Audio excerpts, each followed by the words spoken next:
वैद्युत ध्रुव आघूर्ण की परिभाषा है, वैद्युत ध्रुव के दोनों आवेशों में से किसी एक आवेश, वैद्युत ध्रुव के दोनों आवेशों में से किसी एक आवेश के परिमाण तथा दोनों आवेशों के बीच की दूरी के गुणनफल को वैद्युत द्विध्रुव आघूर्ण कहते हैं। ठीक है, लिखेंगे वैद्युत द्विध्रुव के दोनों आवेशों में से किसी एक आवेश के परिमाण तथा परिमाण मतलब समझते हैं ना, परिमाण मतलब उसका मान होता है, चिन्ह नहीं लिया जाता। ठीक है, तो दोनों का मान बराबर होता है, इसलिए दोनों में से कोई एक का परिमाण, वैद्युत ध्रुव के दोनों आवेशों में से किसी एक आवेश के परिमाण तथा दोनों आवेशों के बीच की दूरी के गुणनफल को वैद्युत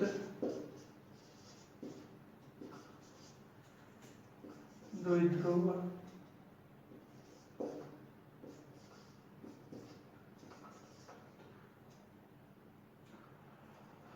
आघूर्ण कहते हैं। ठीक है, ये हो गई वैद्युत द्विध्रुव आघूर्ण की परिभाषा। क्या है? वैद्युत द्विध्रुव के दोनों आवेशों में से किसी एक आवेश के परिमाण तथा दोनों के बीच की दूरी के गुणनफल को वैद्युत द्विध्रुव आघूर्ण कहते हैं। ठीक है, अब ये इसको क्या करते हैं, इसे स्मॉल p से व्यक्त करते हैं, इसे स्मॉल p से व्यक्त करते हैं। तो क्या हो गया, लिखेंगे स्मॉल p बराबर, देखो दोनों आवेशों में से किसी एक का परिमाण लेना है, यानी q लेना है, आवेश का चिन्ह नहीं लेना है। q इंटू बीच की दूरी, दोनों आवेशों के बीच की दूरी कितनी है 2l, तो ये हो गया 2l। तो एक साथ अगर लिख दें तो ये हो जाएगा 2ql, तो p बराबर हो गया 2ql। तो वैद्युत ध्रुव आघूर्ण p बराबर 2ql। मात्रक देखो क्या है, q आवेश है, आवेश का मात्रक क्या होता है कूलाम, हिंदी में लिख लें कूलाम। लंबाई का मात्रक मीटर, तो इसका मीटर, कूलाम मीटर, या फिर इसी को इंग्लिश में क्या कहेंगे कूलाम मीटर। तो कूलाम मीटर होता है, इसका मात्रक क्या होता है कूलाम मीटर। और हेडिंग है एक समान वैद्युत क्षेत्र पर रखे द्विध्रुव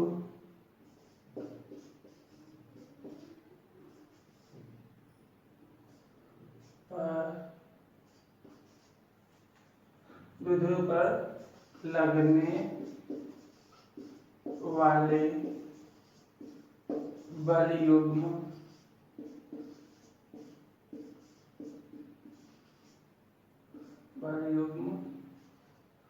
का आघूर्ण,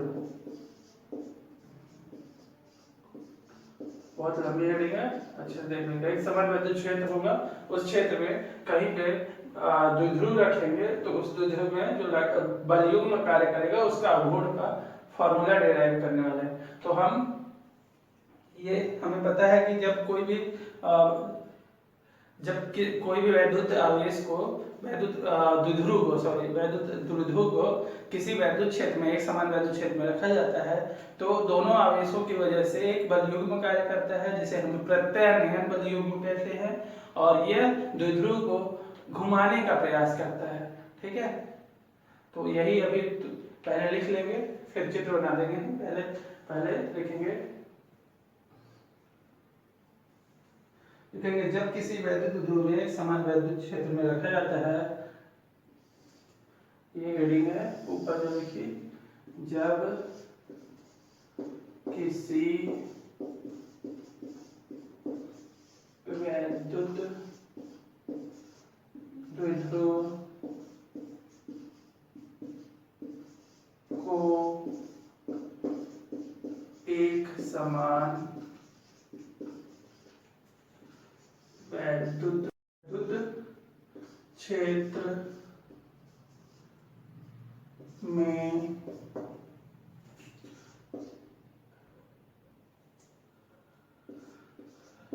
रखा जाता है तो उस पर एक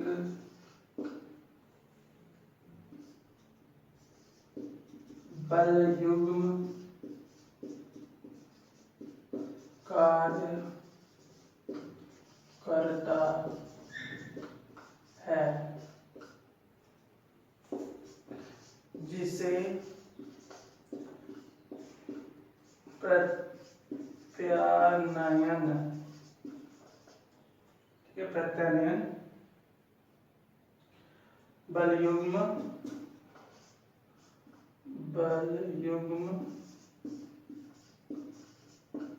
कहते हैं। यह द्विध्रुव को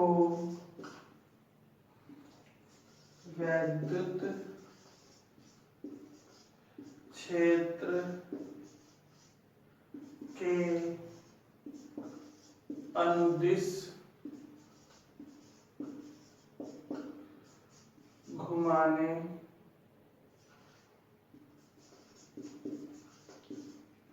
का प्रयास करता है। ठीक है, तो इतना ये जानकारी है वैद्युत द्विध्रुव आघूर्ण के बारे में। अब इसके बाद चित्र बनाएंगे, तो मिटा दे तब चित्र बनाए क्योंकि जगह कम है और डेरिवेशन भी करना है।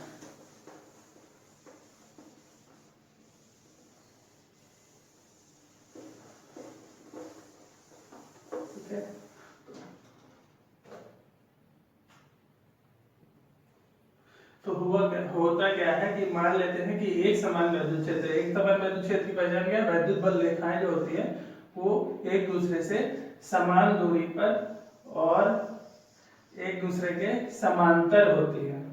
वैद्युत बल रेखाएं एक दूसरे के समान दूरी पर और समांतर जहाँ होती हैं। अगर ये थीटा है और यहाँ से हम लंब खींचते हैं तो ये लंब यहाँ मान लेते हैं कि बी एम बिंदु पे आके लंब आके गिरता है, और माइनस क्यू आवेश को ए बिंदु और प्लस क्यू को अगर हम बी बोल देते हैं, बी बिंदु बोल देते हैं, तो बल ये हटा दे रहे हैं, ये डेरिवेशन का पार्ट नहीं है, सिर्फ बल बताने के लिए बताया था। ठीक है, तो अब पहले इसके बारे में लिखें, जो वो इंट्रोडक्शन लिखाया था, ये अब चित्र के बारे में लिखेंगे। माना कहेंगे, माना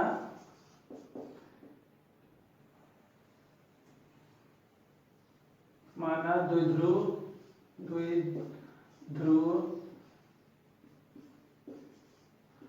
जिसके आवेश प्लस क्यू माइनस क्यू है तथा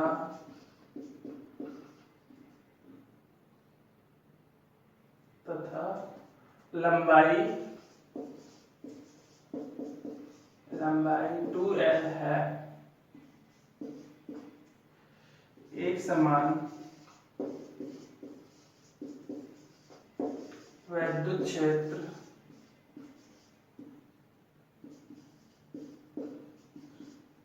ब्रैकेट में ई से थीटा कोण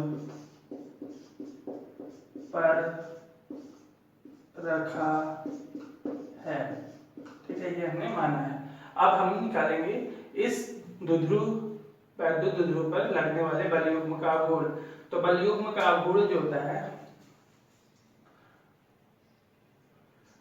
लिखेंगे द्विध्रुव पर लगने वाले बल युग्म का आघूर्ण, इसको हमेशा टाउ से डिनोट करते हैं। तो टाउ बराबर बल, दो में से कोई एक भी बल आ जाएगा, बल गुणे बलों के बीच की लंबवत दूरी या लंबिक दूरी, लंबवत दूरी के बीच की लंबवत दूरी। ठीक है, तो लंबवत दूरी ये होता है टाउ। तो यहां से टाउ बराबर बल कितना है, बल किसी भी बल का परिमाण ले लेंगे तो वो आएगा QE। ठीक है, ये हो गया बल। बलों के बीच की लंबवत दूरी कितनी होगी, लंबवत दूरी देखो ये लंबवत दूरी है, इसे निकाल लेते हैं यहाँ पे। देखो ये 2L है, ये थीटा है, ये ट्रायंगल बन रहा है, त्रिभुज समकोण त्रिभुज, इसमें ये लंब है और ये आधार है, ये 2L जो लंबाई है कर्ण है। तो कर्ण अगर पता है, थीटा पता है, तो हमें पता है ये पूरे ये घटक होता है। अगर इस लंबाई की बात करें तो ये 2L cos थीटा होती है जो हमको नहीं चाहिए है, ये 2L sin थीटा होती है, 2L sin थीटा जो आज हमें अभी निकालना है। तो यहां से बलों के बीच की लंबवत दूरी आ जाएगी 2L sin थीटा। ठीक है, तो यहां से टाउ बराबर 2QL into E sin theta. तो ये आ जाएगा 2QL को P बोलते हैं, तो PE sin थीटा। ठीक है, तो ये टाउ का मान आ गया। तो टाउ बराबर आ गया PE sin थीटा। ये होता है बल युग्म का आघूर्ण। बल युग्म का आघूर्ण टाउ बराबर PE sin थीटा। जहां P पता है क्या है, जहां P बराबर 2QL होता है, जिसे बोलते हैं क्या, द्विध्रुव का वैद्युत द्विध्रुव आघूर्ण। P जो है वो वैद्युत द्विध्रुव आघूर्ण होता है, तो टाउ बराबर PE sin थीटा। P वैद्युत द्विध्रुव आघूर्ण, E जो है वो वैद्युत क्षेत्र की तीव्रता और थीटा कोण है जिस कोण पे रखा है, वैद्युत क्षेत्र की दिशा से कोण है द्विध्रुव का। ठीक है, तो ये टाउ बराबर PE sin थीटा आ गया। अब एक केस सवाल बनता है कि ये टाउ सबसे ज्यादा कब होगा। तो अगर हमें पता है कि साइन थीटा सबसे ज्यादा 1 होता है और वो किस पे होता है, 90 डिग्री पे। तो यहां से हम अगर बोले कि अगर यहाँ पे लिखें जब, या अगर जो भी लिखना है, जब थीटा बराबर 90 डिग्री तो टाउ जो है वो मैक्सिमम होगा। टाउ मैक्सिमम बराबर कितना होगा, P इंटू E। ठीक है,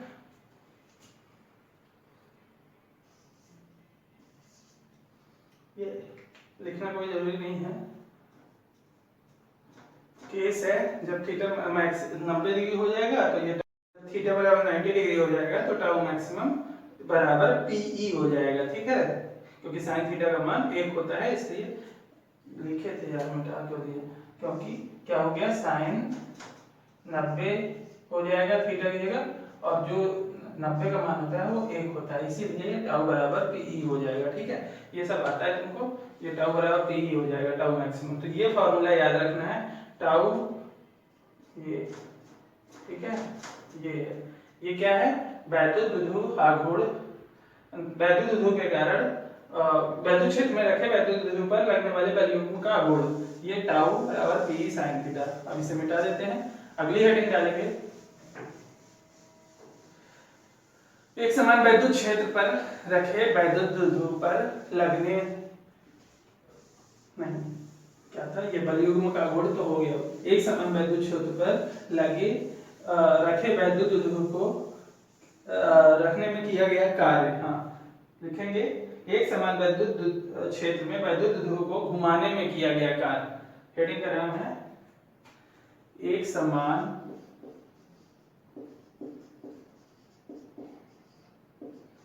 वैद्युत क्षेत्र में वैद्युत द्विध्रुव को घुमाने में किया गया कार्य। ठीक है, ये निकालना है। एक समान वैद्युत क्षेत्र में कोई वैद्युत द्विध्रुव रखा है तो उसको घुमाने में किया गया कार्य। तो फिर से वही चित्र बनेगा। एक समान वैद्युत क्षेत्र है, मान लेते हैं एक समान वैद्युत क्षेत्र, ठीक है, माना एक समान वैद्युत क्षेत्र E है जिस पर कोई वैद्युत द्विध्रुव रखा है। तो अभी हमने पिछले बार पढ़ा था कि बलयुग्म आ जाता है, तो ये माइनस क्यू पे इधर को बल लगता है F बराबर क्यू ई का, और प्लस क्यू पे, यहाँ पे प्लस क्यू है, प्लस क्यू पे इधर को बल लगता है F बराबर क्यू ई का ही। ठीक है, जिसकी वजह से बलयुग्म की वजह से ये अपने अक्ष के परितः घूम जाएगा, घूम करके किस अक्ष के परितः घूम करके अपनी इस वाली पोजीशन में आ जाएगा। यहाँ पे आ जाएगा माइनस क्यू और यहाँ पे आ जाएगा प्लस, यहाँ से थोड़ा आगे आएगा, मान लो यहाँ पे आ जाएगा प्लस क्यू, इस जगह पे यहाँ प्लस क्यू आवेश आ जाएगा। ठीक है, तो अब क्या होता है, ये जो बनाए हैं वो लिखना भी पड़ेगा। माना वैद्युत द्विध्रुव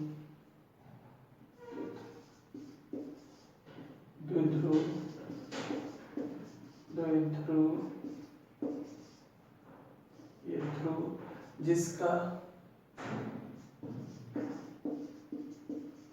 जिसके आवेश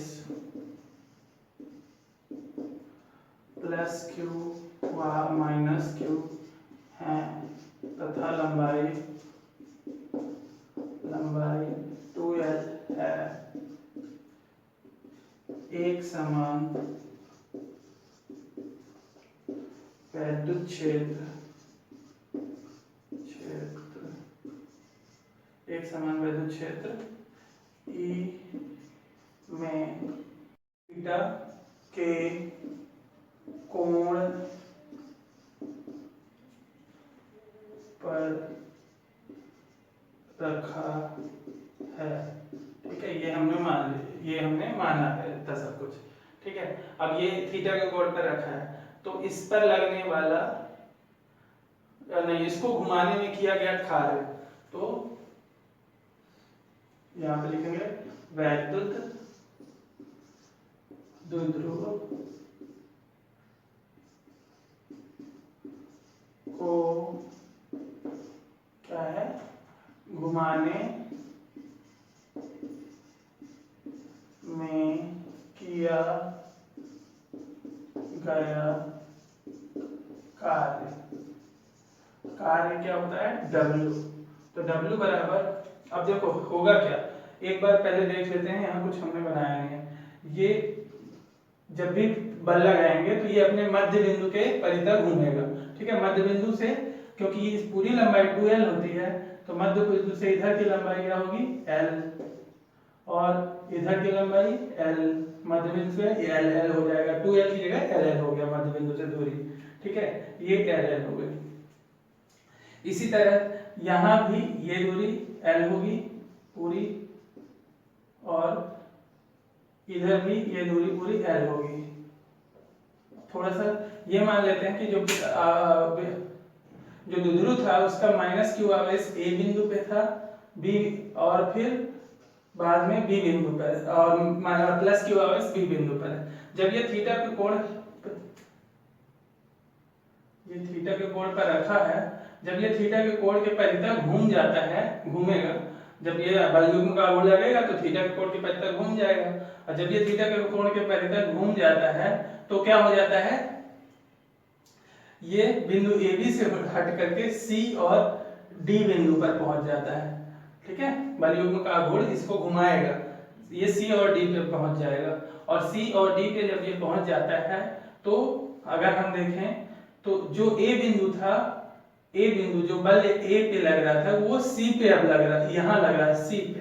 ठीक है, वही बल एफ, और जो यहाँ पे बी पे लग रहा था वही बल एफ इधर लग रहा है डी बिंदु पे। तो पहले बिंदु बी पे लग रहा था, अभी बिंदु डी पे लग रहा है। ठीक है, तो विस्थापन कितना हो गया बल की दिशा में अगर देखा जाए तो ये यहाँ से इस पे परपेंडिकुलर खींचा जाएगा, तो ये परपेंडिकुलर यहाँ पे आकर के बी से एम पे, ऐसे ही यहाँ ए बिंदु से अगर परपेंडिकुलर खींचेंगे तो ये एन पे, एन बिंदु पे आएगा। ठीक है, अच्छे समझना, बी से एम बिंदु पे, ए बिंदु से एन बिंदु पे।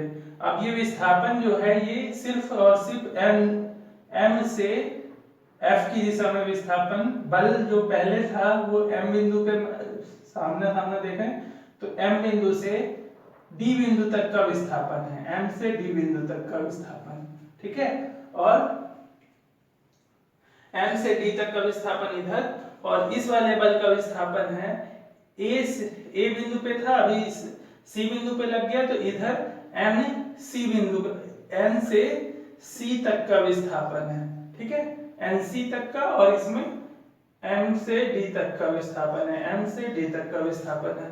तो एक बार लिखते हैं, तो प्लस क्यू आवेश वाले बल की वजह से कार्य कितना होगा, एफ गुणे बल की दिशा में विस्थापन एम डी।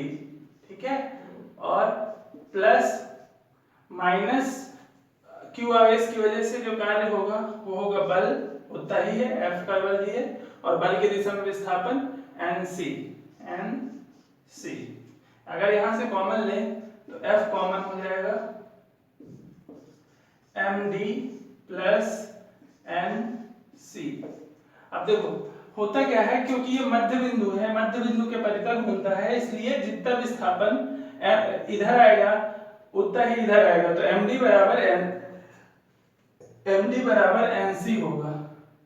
यहाँ पे लिखेंगे क्योंकि क्या है, एम डी बराबर एन सी है, इसीलिए ये एफ 2md बोल सकते हैं। ठीक है, तो F इंटू 2md, तो एक बार थोड़ा सा मिटा देते हैं ये ऊपर से,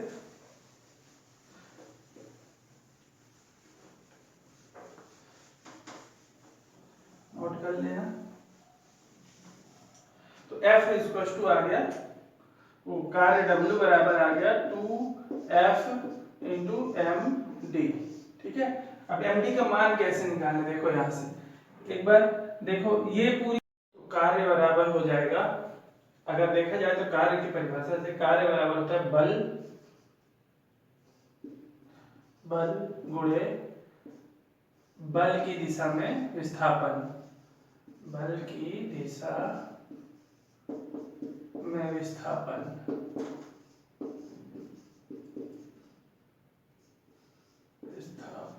ठीक है, तो बल की दिशा में विस्थापन, तो बल तो ठीक है क्यू ई दिख रहा है। ठीक है, लेकिन बल की दिशा में विस्थापन कैसे निकालें, देखो बल जो है पहले क्या था, एल दूरी पे था, अभी हम कहें कि केंद्र बिंदु O है। ठीक है, तो केंद्र O से आवेश Q तक की लंबाई जो है वो क्या है, OD जो है वो L लंबाई है। ठीक है, और OM अगर हम निकालें तो OM क्या होगा, ये L का cos थीटा का घटक OM है, तो OM L cos थीटा। ठीक है, तो यहां से हम MD निकाल सकते हैं, तो MD इज इक्वल्स टू क्या होगा OD माइनस OM। तो यहां से L minus L cos theta, L common ले लेंगे, 1 माइनस cos थीटा। ये समझ आया? OD ये बीच का बिंदु है, द्विध्रुव का मध्य बिंदु है O, ठीक है। O से मध्य बिंदु से किसी भी आवेश की दूरी होती है L, तो इसीलिए D जो है जो यहाँ पे आवेश अब रखा है, तो O से D बिंदु L हो गई। O से M की यहाँ से थीटा कोण से घटक निकाल लेंगे L का, तो L cos थीटा आ जाएगा OM। उसमें से MD निकालेंगे तो OD माइनस OM हो जाएगा, जो कितना आ जाएगा। अब यहाँ पे MD का मान रख देंगे जो हम निकाले हैं, ये अलग से कैलकुलेशन है, चित्र के नीचे कर लेंगे। अब यहाँ पे W बराबर 2F इंटू MD का मान है L 1 माइनस cos थीटा। अब F का मान भी साथ में रख देते हैं, तो F इज इक्वल टू कितना है Q इंटू E, तो F is equal to QE L 1 minus cos theta, ठीक है। तो ये हो गया 2Q, ये L को भी आगे ले आते हैं, और E 1 माइनस cos थीटा। तो 2QL क्या होता है P, तो PE 1 माइनस cos थीटा, ये होता है कार्य का डेरिवेशन, ठीक है। तो एक समान वैद्युत क्षेत्र में वैद्युत ध्रुव को घुमाने में किया गया कार्य W बराबर होता है P 1 माइनस cos थीटा, जहाँ P क्या है, P बराबर 2QE है, ठीक है। तो ये हो गया डेरिवेशन। चलो अब आज के लेक्चर में इतना ही रखते हैं, अगले लेक्चर में इससे आगे बढ़ाएंगे। Okay, thank you.